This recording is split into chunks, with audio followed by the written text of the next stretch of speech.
Aloha! It's good seeing you today. And I know we didn't do much strumming, but we did do some pretty cool stuff.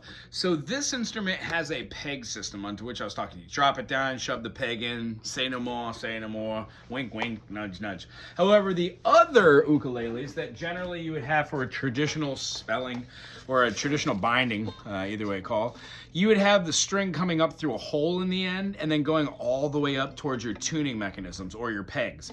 The whole idea is you take the string, put it through the hole all the way up, and make sure that up here you have at least that much. If you don't have that much, you need to start buying bigger strings for it. Sopranos are great because all strings fit it, but if you have a concert or a tenor, it's a real bummer if you ever buy the smallest size because you have a limited space to go with. Whatever you're doing down here, you want to leave 2 nodes of your fingers worth. There's 3 nodes in a finger, so you want to leave at least that much so you have something to work with, if not more. When you put the string all the way through, leave it up there, and then you have just a little bit left over here.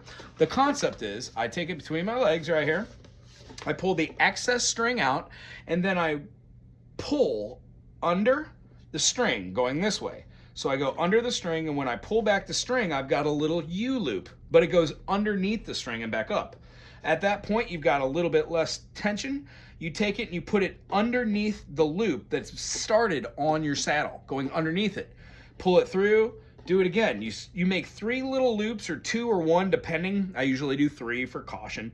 And then when you do it, you pull it taut, having the string going up to the tuning pegs, and pull it here. You don't need to tighten it, because when you put it up through the tuning pegs going up and then you turn counterclockwise, all the strings go up through here and then fold out going that way. You don't want to have tuners going this way where the strings go on the outside. You want the tuner string to pull it this way so the string goes up through the middle and out like a fountain or a lotus flower.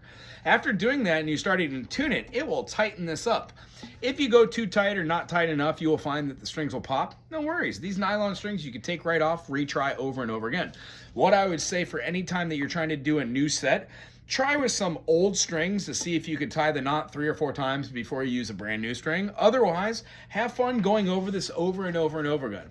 By the time you do a string change on an ukulele, that means that you've been playing your ukulele more than X amount of hours in a week.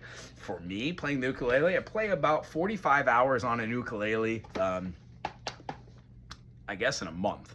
I have a good amount of students that I'm always moving, and I don't change my strings as often as I should. However, I don't press down as hard as I need to, and I try not to do any fret movements over the top of my main strings. I try to just do soloing type slidings and hammer-ons up top so it doesn't wear down over the top of where I'm going to be playing the most.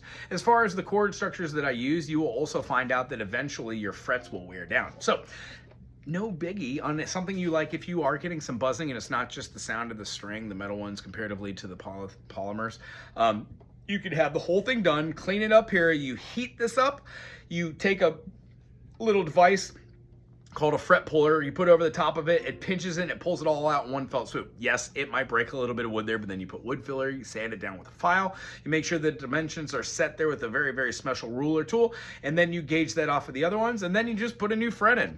The idea, though, is you generally don't want to put just one fret in, you want to do all of them. So if you ever have a fret, try to deal with it as long as possible, and then have it all refretted. And that definitely is a big old job. Pay somebody to do that, or learn from them. Anywho, I hope this was informative. I hope you have a great week, and I will see you soon.